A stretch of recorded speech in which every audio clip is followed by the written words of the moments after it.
I'm very interested in what's at the core. What's at the core of me? Like, what is that truth that I have not dared to fully see? Yeah. And then what's at the core of reality as well? Because if we can begin to find some language or theology around this mystery, then all of a sudden I can begin to try to align myself with the very truth of reality as I Yeah. see it. Yeah.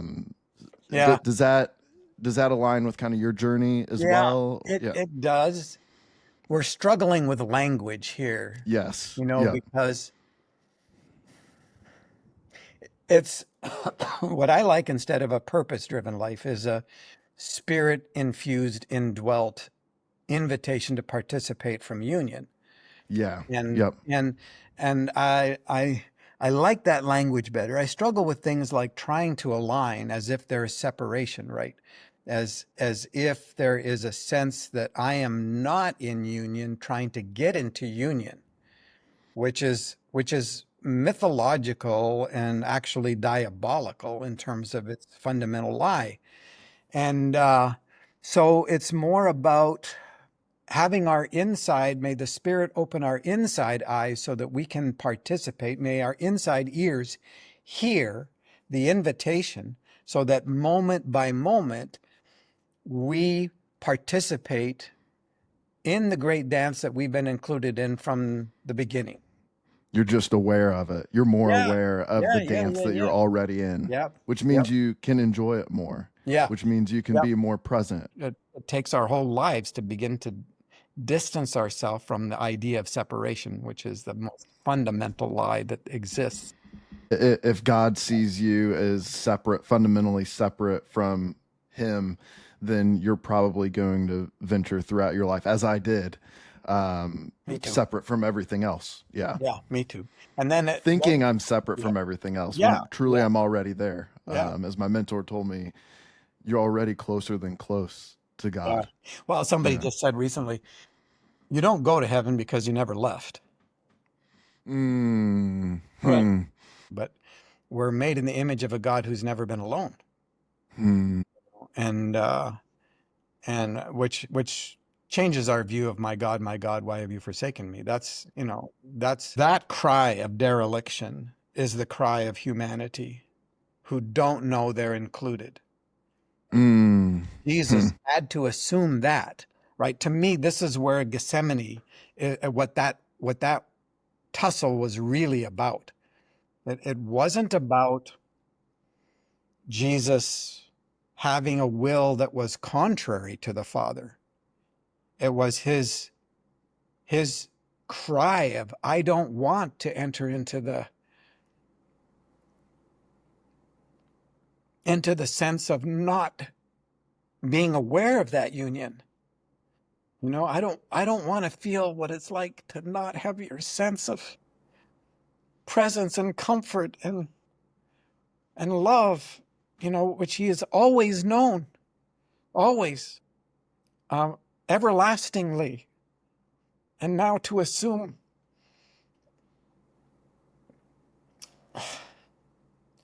all of our destruction is necessary to assume our sense of separation. And I think that's if there's any other way. And so his cry is because I can't sense you. Yes. I can't feel you. I can't hear you. I can't see you. But I know you.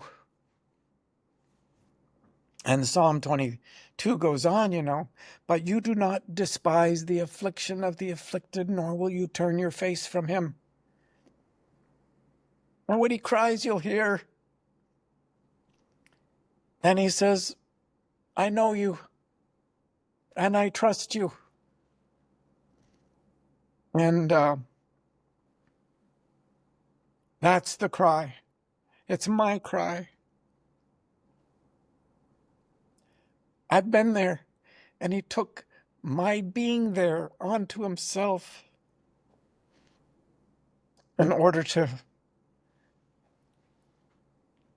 to destroy its power.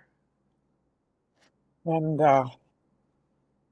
this thing about aloneness and separation. I mean, that's where the fall first really took place. It wasn't in grab a Kleenex. It wasn't in uh, the scene with the fruit where we always think that's the fall. No, the fall has already happened. Yeah. Before she even showed up, Isha. And it was the first not good. It's not good that the man be in a separation. Yeah. Is that how you would kind of describe the fall? Is this A denial. this belief in a lie Yeah, that we are separate? absolutely. And the construction in the Hebrew says that. It's not good. It's not like, oh, we screwed up and forgot to give him a companion, you know. It wasn't like that. It was he's turned his face away. It's not good. Because it's the first not good. So the not good cannot originate in God. He's not saying, "Whoa, it's not good. We missed this piece." It's like, no. And Job says, "Don't be like Adam who hid the iniquity in his heart." And so that's the not good. That's the sense of separation. That's the introduction of the lie of separation. Yeah. Dominates, and out of that, you turn your face away from God. You put your back to the light, and you cast your own shadow through which you see everything, even the character and nature of God. And that was the accusation that Adam makes. It's your fault. You did this. The woman you gave me, after he sets her up to take the fall, he gets confronted, and his response is one of accusation. He is not a believer in the goodness of God at that point, and in the relationship of love that is his. He's denied relationality and embraced separation. Yeah, you said something earlier. You said something along the lines of the spiritual life. One of the aspects of the spiritual life is to distance ourselves from the idea of separation. Yeah. How does one begin to do that? Oh, it is so woven into our indoctrination and the toxicity of a lot of our religious upbringings. It's Our culture as well. our culture is all You're about it. never there, never Yep, be content, never, yep, you always yep, have to press forward to the next thing. Yes. yep, Yep. yep. And so our songs, our hymns, our worship songs, all of that are implicitly, most of the time, songs of separation. Yep. They're the pagan ideas that, we beat ourselves up enough that God will then feel sorry enough to come visit us. It's always about God coming from somewhere else. Augustine, who I have a bunch of problems with, and he's sort of the father of Western evangelical theology. Western, as Baxter Kruger would say, the Latin West. And but he says some beautiful things once in a while, and one of them is talking about the ascension. He departed from our sight so that we might return to our hearts and find him there.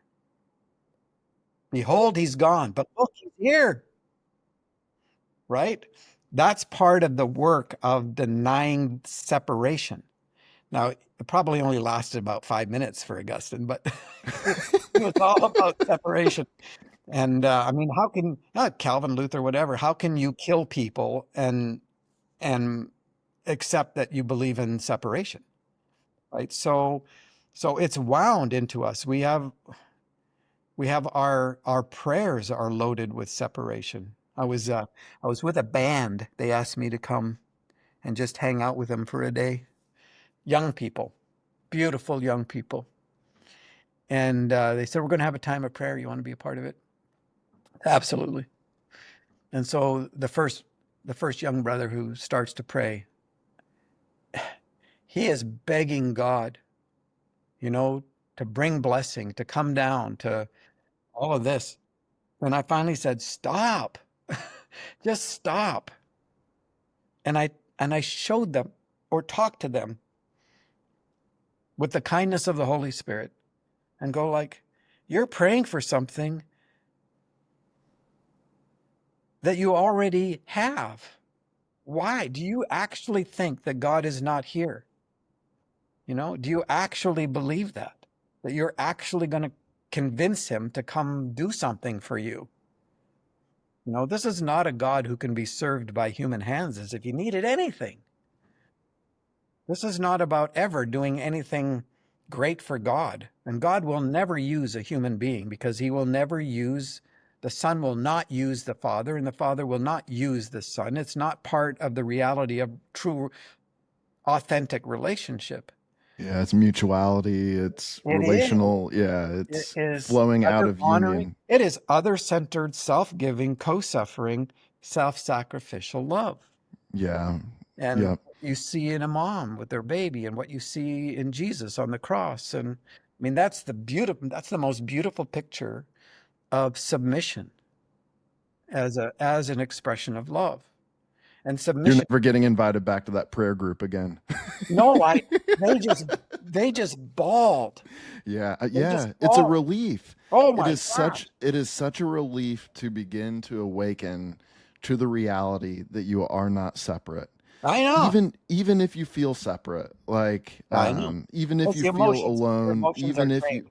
Yep. yes, like that, but fundamentally, and this goes back to like a metaphysics, this goes back to an ontology, like fundamentally you're not separate, you're in the dance. But when it comes to the spiritual life being one of distancing ourselves from the idea of separation, is it is one aspect of this spiritual growth? I don't even like the word growth because growth sounds like you're not there yet. But I guess I use it in a sense of your awareness is deepening, Correct. and that's the You're growth. maturing. You're Yeah, your growing up. awareness of what is already true is deepening. Uh, for me, at least, a lot of it has come down to becoming hyper aware of my own thoughts. So when that when those lies of separation come in, you can kind of slowly over time, and I think neuroscience would back this up, slowly over time you can kind of Change your neural. rewire, yeah, and be like, no, I'm like, screw you, like I'm not separate. you know like Yeah. like you're telling me false self, like shadow, whatever word you want to use, that it's like you're telling me that I need to do all these things to feel some sense of wholeness and completeness, and it's right there in front of me already. And it is work. I mean, this, uh, to be able to hear, truth speak to us, 'cause truth is Jesus, and speak to us in love, and to begin to incrementally apprehend it